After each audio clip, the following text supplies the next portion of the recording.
The following 5 exercise series will now be performed for you on video, and remember we're focusing on technique primarily and looking for any evidence of loss of strength, and that's often indicated by the body wanting to alter the movement slightly to make it a bit easier.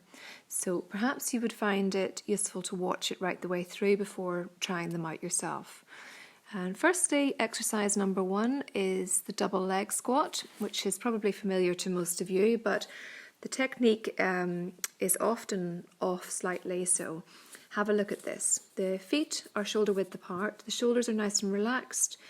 Tuck the tailbone slightly under and engage the rib cage by pulling it down gently.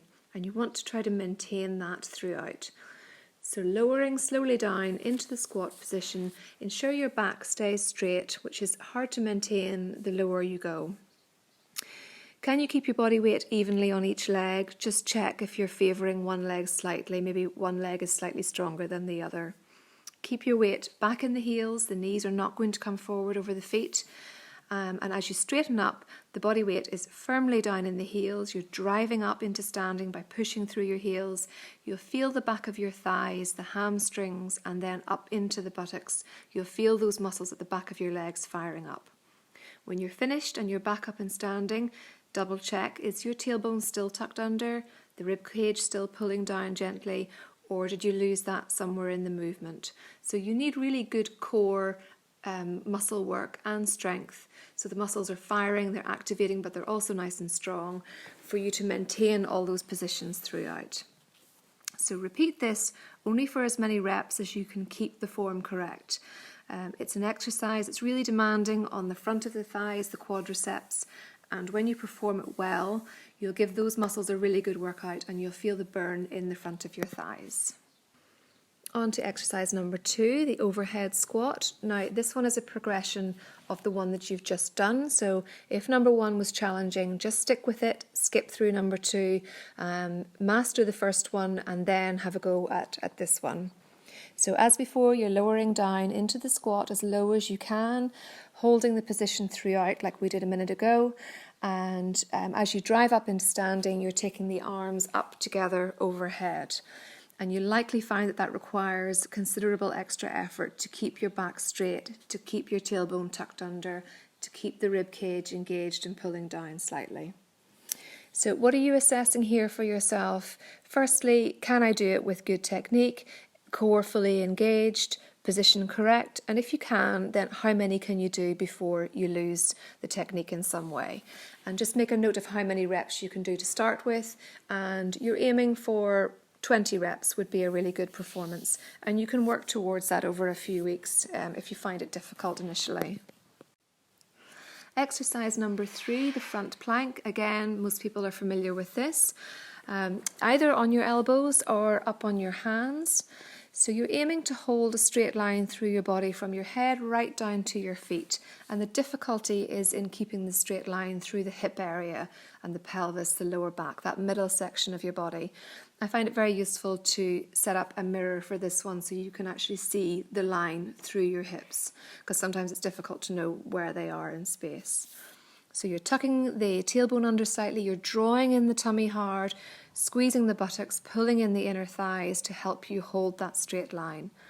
You also need nice strong shoulders for this, so gently pressing down through your hands into the floor or down through your forearms if you're in that lower position, just to stabilise the shoulder girdles at the same time.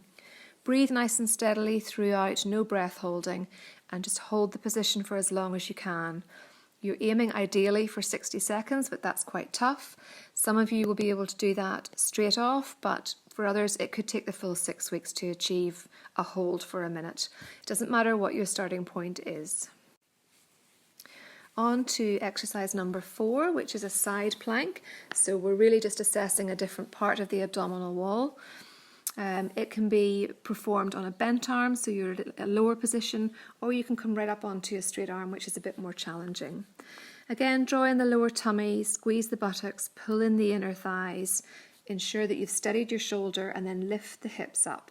And you're holding the hips up so you have a lovely straight line down through your body. Don't let the waist drop while you're holding it. Repeat it on the other side, and it's quite common to see that one side is stronger than the other, that it's easier on one side than the other. a few weeks of practice will strengthen up the weaker side. And finally, we're almost done. Exercise number 5, double leg bridging. So the bridge exercise, you're lying down on your back with your legs bent.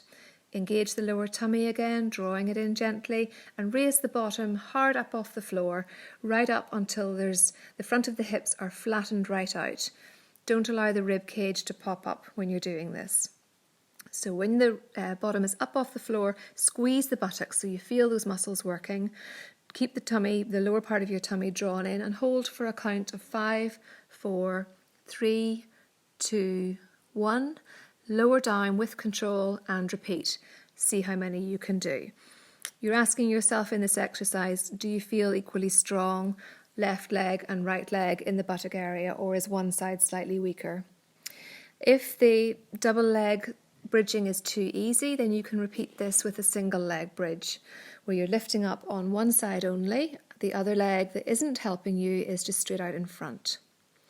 This time you'll have to work quite hard to keep the hips level with each other, so you don't want to be tilting down on one side or swaying as you hold the bottom up off the floor. And that's the series completed. Well done. So hopefully by now you will be able to see if there are any gaps in your strength, and if so, you can change that favourably in the next 6 weeks or so. Providing you aren't experiencing any discomfort or any pain, you can go ahead and do these exercises in conjunction with your current